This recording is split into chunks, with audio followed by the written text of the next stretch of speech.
Selamat datang di channel Pemuja Malam. Jangan lupa like, share, and subscribe ya. Terima kasih.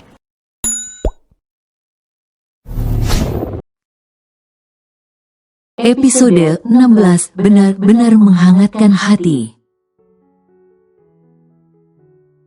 Pukulan yang cukup kuat hingga membuat darah mengalir di sudut bibir pria pirang itu. Berani sekali kau menyebut nama gadisku dengan mulut kotor dan baumu itu. Desis Rion murka. Rion bangkit berdiri, kemudian menendang keras perut Victor. Tak hanya itu, Rion menarik kerah baju Victor dan membuat pria itu berdiri. Lalu meninju kembali wajahnya luar biasa keras. Dante yang melihat adegan kekerasan ini hanya diam. Ini bukan pertama kalinya ia melihat Rion menghajar orang gila-gilaan. Bahkan melihat pria itu mengambil nyawa orang saja sudah biasa untuk Dante. Tapi ini pertama kalinya Dante melihat seorang Rion Lorenzo murka dan kehilangan ketenangannya. Jelas Dante tahu bagaimana Rion selalu menjaga ketenangan dan juga wibawanya. Dan baru ini ia melihat Rion lepas kendali akan emosi pria itu. Sepertinya Liliana sudah menjadi orang yang sangat penting dalam hidup Rion. Dante baru menyadarinya hari ini. Jadi ia tak kaget ketika melihat Rion semurka ini setelah mendapati isi dari paket kemarin. Dan mendengar betapa ketakutannya Liliana hingga menangis cukup lama saat Rion pulang. Victor sudah babak belur di lantai. Darah memenuhi wajah pria pirang itu. Hingga tak jelas lagi bentuk wajah Victor yang bengkak dan juga berlumuran darah. Terkapar di lantai dengan sisa kesadaran yang begitu tipis. Rion mencengkeram rambut Victor agar pria itu melihat ke arah Rion, dan ia berkata, "Ini belum berakhir. Sesuai janjiku, akan kubuat orang yang mengirim paket itu membayar 100 kali lipat." Sepertinya kalian para anjing-anjing Vincent mulai kurang ajar karena aku bersikap terlalu lembut akhir-akhir ini. Akan kupastikan Red Dog dan orang-orangnya menghilang dari San Francisco.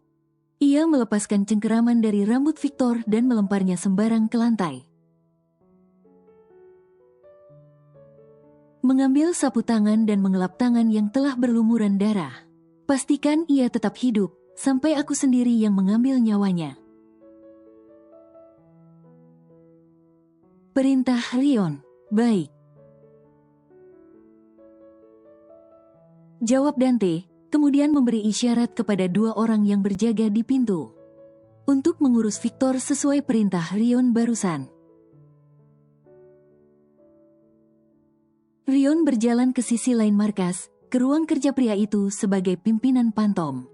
Di sana ia membersihkan diri dari segala darah dan mengganti pakaian dengan pakaian bersih. Ia tidak ingin pulang dalam keadaan berlumuran darah. Lily mungkin tahu kalau Rion mafia, tapi pria itu tidak ingin baik Lily ataupun Lucas melihat Rion berlumuran darah setelah menyiksa orang. Cukup di sini. Di depan orang-orangnya saja Rion menjadi pria berdarah dingin tanpa belas kasihan. Ponsel Rion berbunyi, seseorang meneleponnya. Buru-buru ia mengambil ponsel tersebut di atas meja, takut kalau itu adalah Lily. Namun dahinya berkerut dalam ketika melihat nama wanita yang amat ia kenal. Orang yang sudah tidak muncul selama 5 bulan ini. Kenapa menelepon? Tuntut Rion langsung ketika ia mengangkat panggilan tersebut. Terdengar sekali ada nada tidak suka dari pria itu saat tahu ia harus berurusan dengan siapa. Masih bersikap sok dingin, katakan di mana kau, aku menuju ke rumahmu sekarang. Ucap wanita dari seberang telepon, terdengar tak kalah dingin dan arogan. Apa? Sejak kapan kau kembali dan untuk apa kau datang ke rumahku? Seru Rion, tidak menduga kalau wanita itu telah menuju ke rumahnya. Of course to meet my little prince. Dan dari yang kudengar kau punya wanita baru dan mengasuh Lukas, berani sekali kau. Geram wanita itu di akhir-akhir kalimat. Aku akan menemuinya, wanita itu tinggal di rumahmu, kan? Sambungnya, belum sempat Rion membuka mulut untuk bicara dan menghentikan wanita tersebut, panggilan justru berakhir. Wanita itu mematikan teleponnya. Tidak peduli berapa kali Rion menelepon kembali wanita tersebut, tapi tak ada jawaban. Damn, umpat Rion kesal sekarang. Dengan cepat Rion menuju ke mobil, membuat Dante yang baru saja mau masuk ke ruang kerja Rion dengan laporan di tangan kebingungan. Ada apa? Tanya Dante mengikuti Rion yang setengah berlari menuju ke mobil. Bianca sedang menuju ke rumah, dan dia sudah dengar tentang Lily. Seru Rion panik.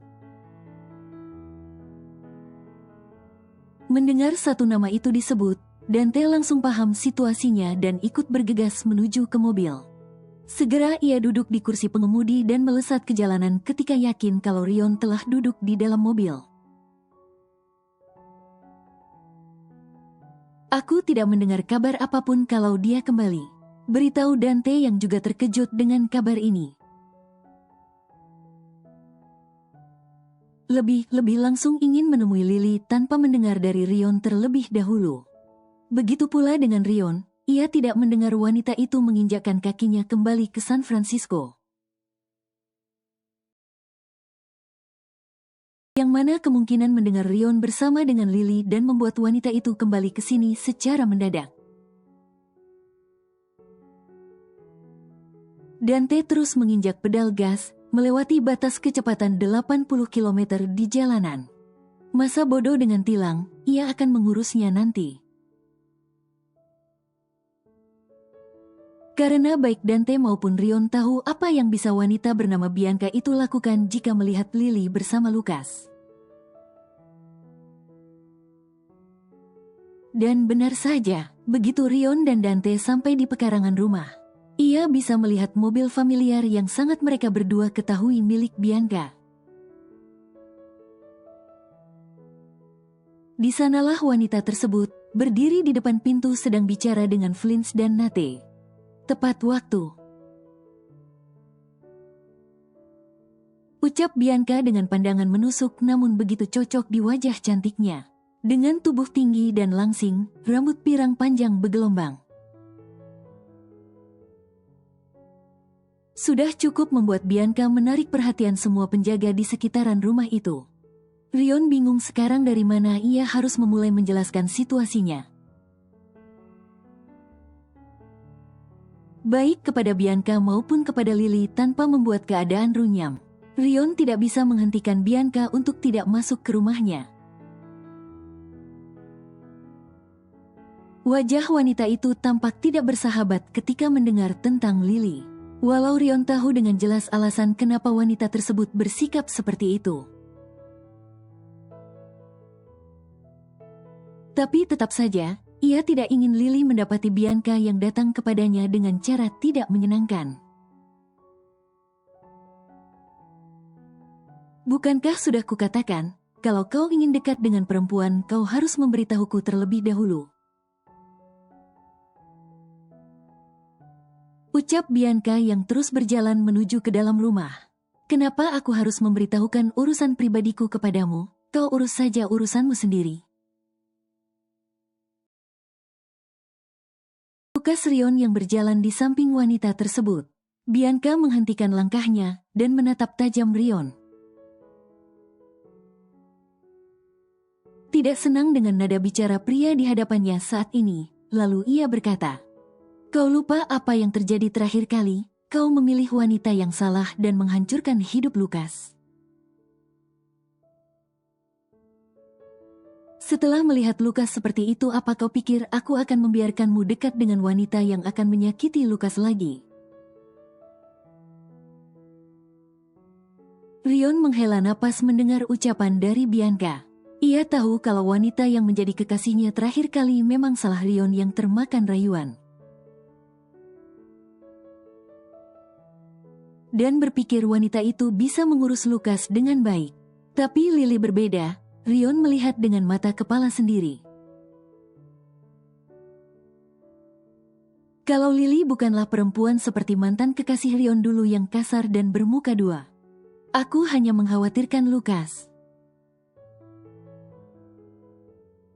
ucap Bianca. Jika kau mengkhawatirkannya, lalu kenapa kau pergi? Tanya Rion yang sebenarnya tahu alasan kenapa Bianca pergi di saat Lukas sangat membutuhkannya. Kau tahu dengan jelas alasannya, jawab Bianca seolah tak ingin menceritakan dengan detail apa masalahnya. Lily tidak seperti yang kau pikirkan. Dia gadis baik dan berasal dari keluarga yang baik juga. Dia begitu menyayangi Lukas, dan berkat dia Lukas perlahan kembali normal seperti anak pada umumnya. Beritahu Rion dengan nada lebih lembut. Bianca terkejut mendengar hal itu, merasa tidak mungkin Lukas bisa kembali normal. Padahal beberapa bulan lalu ia yakin dengan jelas kalau Lukas masih menutup diri dan penuh ketakutan. Rion berkata, "Benar, Bianca, aku saksinya," imbuh Dante ketika melihat ketidakpercayaan dalam wajah wanita tersebut. Bianca melihat Rion dan Dante bergantian, mencari kebohongan dalam diri keduanya, namun nihil. Meski begitu ia masih meragukan perempuan bernama Lily ini. Menurutnya, orang yang mendekati Lorenzo rata-rata hanya memanfaatkan dan mengincar uang mereka saja. Bermuka dua dan para pengkhianat. Bianca dan Rion terkejut ketika tiba-tiba ia mendengar suara teriakan Lukas dari dalam. Tanpa banyak bicara mereka bertiga berlari. Seakan tubuh mereka otomatis bergerak setiap kali berpikir sesuatu terjadi pada Lukas. Begitu sampai di ruang tengah, pemandangan tak terduga mereka dapatkan membuat ketiganya bingung apa yang terjadi. Walau perlahan Rion dan Dante hanya melebarkan senyum. "Kau tidak bisa lari dariku, Roar." Lily sedang mengejar Lukas, mengenakan topeng singa. "Kau tidak akan bisa menangkapku, singa nakal," seru Lukas yang berlari-lari kecil kegirangan. "Oh, benarkah? Aku akan menangkapmu dan memakanmu, Roar." Dengan cekatan, Lily menangkap Lukas dan menciumi perut bocah itu hingga gelak tawa keluar dari mulut Lukas. Ampun, kau singa baik, ujar Lukas dalam sela-sela tertawanya. Lily hanya tertawa dan memeluk bocah itu gemas. Ia menaikkan topeng singanya ke atas kepala. "Aku lapar," kata Lukas, memeluk Lily erat. "Aku juga." "Lukas mau makan apa?" tanya Lily, berpikir apakah ia harus memesan atau masak setelah ini. "Spaghetti," seru Lukas antusias. "Lagi, kemarin makan itu, hari ini makan spaghetti lagi?" Lily menggelengkan kepala karena sejak berkunjung ke restoran ayah Lily dan makan spaghetti, membuat bocah itu selalu ingin makan itu. Rion bisa melihat Bianca menatap apa yang terjadi dengan raut wajah tak percaya. Untuk Rion sendiri ini pertama kalinya melihat secara langsung Lily dan Lukas bermain ketika di rumah. Biasanya pria itu sesekali mengawasi dari CCTV atau mendapatkan foto dan video dari Lily. Melihat ini bagaimana kedekatan Lily dan Lukas benar-benar menghangatkan hati Rion. Lukas, tertawa, ucap Bianca dengan mata berkaca-kaca. Karena setelah untuk waktu yang lama Bianca hanya melihat raut ketakutan di wajah bocah itu tak peduli. Bahkan ketika Bianca mencoba untuk dekat dan menghibur bocah itu. Rion, suara Lily membuat Rion menoleh ke sumber suara dan tersenyum ke gadis itu. Dad, panggil Lukas penuh semangat. Lily terkejut mendapati Rion pulang seawal ini. Namun ia lebih terkejut ketika melihat sosok wanita yang berdiri di sampingnya. Wanita yang begitu cantik dengan tubuh dan rambut nan indah. Bahkan dress hijau yang dipakai oleh wanita itu melekuk sempurna di tubuhnya. Seperti sosok Dewi, hingga Lily terus memandangi wanita itu karena kagum karena kecantikannya. Ia tahu siapa wanita itu, tapi tak menduga kalau akan secantik itu ketika dilihat dari dekat. Rion berjalan mendekati Lily bersama Bianca dan Dante. Melihat kebingungan di wajah sang gadis karena mendapati ada wanita di samping Rion. Lily, kenalkan, ini kakakku Bianca, dan Bianca kenalkan ini Liliana kekasihku. Rion memperkenalkan mereka berdua. Wajah Lily sontak memerah ketika mendengar Rion memperkenalkannya sebagai kekasih. Dengan begitu gamblang kepada salah satu anggota keluarga Rion yang paling berpengaruh. Senang bertemu denganmu, Bianca, sapa Lily dengan senyum lebar dan ramah. Bianca terkejut ketika melihat Lily. Tak menyangka kalau Rion akan memiliki kekasih dengan perempuan yang masih cukup muda. Ia bahkan bisa melihat kalau Lily gadis yang tidak memiliki niat tersembunyi kepada Rion ataupun keluarga Lorenzo. Salam kenal, Lily. Kulihat kau dekat sekali dengan Lukas. Bianca melihat ke arah Lukas yang menempel di kaki gadis itu. Terlihat bingung dengan sosok Bianca yang mungkin masih asing untuk sang bocah. Dia anak yang menggemaskan, sangat menyenangkan bermain dengannya. Sahut Lily seraya mengelus kepala Lukas.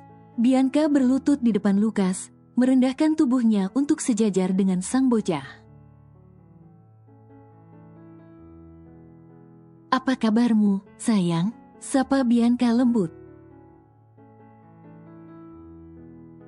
Halo, Auntie. Lukas baik. Auntie kemana saja? Sahut Lukas, menatap wanita yang merupakan bibinya. Tentu Lukas tidak lupa dengan wanita ini. Walau bagaimanapun Bianca lah yang membantu Rion merawat Lukas sejak bocah itu kecil dan ditinggalkan sang ibu. Aku ada urusan dan harus pergi. Lukas tidak marah, kan? Aku bawa banyak hadiah untuk Lukas, kata Bianca lembut. Mendengar kata hadiah, mata bocah itu berbinar luar biasa. Semangat kembali hadir di paras sang bocah dan langsung memeluk Bianca. Bianca terkejut mendapati tingkah Lukas ini. Tak menyangka kalau bocah yang penuh ketakutan akan orang lain itu. Yang terakhir kali Bianca tahu akan menangis jika didekati oleh lain kecuali Rion, kini memeluk Bianca penuh semangat. Rasanya Bianca tidak pernah selega ini dalam hidupnya ketika tahu apa yang dikatakan oleh Rion tadi terbukti benar. Lukas sudah jauh lebih baik. Jadi benar, kalau gadis bernama Lily inilah yang membuat Lukas kembali seperti anak-anak pada umumnya. Lily, panggil Bianca, berdiri seraya menggendong Lukas. Ya, sahut Lily. Jadi katakan dengan jujur, apakah Rion memaksamu untuk tinggal di sini? Atau dia menculikmu dan mengancammu agar mau menjadi kekasihnya? Sebanyak apa dia memaksamu melayaninya di tempat tidur? Tanya Bianca tak terduga. Dante tidak bisa menahan diri untuk tidak tertawa. Mendengar segala runtutan pertanyaan Bianca, ditambah wajah bingung dan lugu Lily. Sedangkan Rion mengusap wajah dan menghela napas panjang saat sadar kalau Bianca kini telah salah paham. Baik Dante maupun Rion tahu dengan jelas alasan kenapa Bianca bertanya semua hal itu. Mengingat Rion dikenal sebagai pria yang dingin dan kasar. Serta selalu mendapatkan apapun yang diinginkan, khususnya dengan uang yang ia miliki. Bianca berhenti mengatakan hal tidak masuk akal. Mana mungkin aku memaksanya? Atau bahkan menculiknya untuk tinggal di sini. Dan apa maksudku dengan melayani di tempat tidur? Kau pikir aku sebejat itu kepada seorang gadis? Protes Rion, tidak senang dengan semua pertanyaan dari sang kakak. Semua orang yang kenal denganmu tahu seperti apa sifatmu itu. Bahkan mantan kekasihmu dulu saja kau pacari bukan karena kau suka dengannya. Tapi agar bisa kau jadikan pengasuh Lukas. Dan kali ini kau membawa gadis baik-baik seperti Lily ke sini. Pasti karena ada tujuan tertentu, kan? Akan kuhajar kau jika kau mengambil keuntungan dari kebaikannya. Balas Bianca, menurunkan Lukas dan membiarkan bocah itu berlari ke Lily. Bersambung.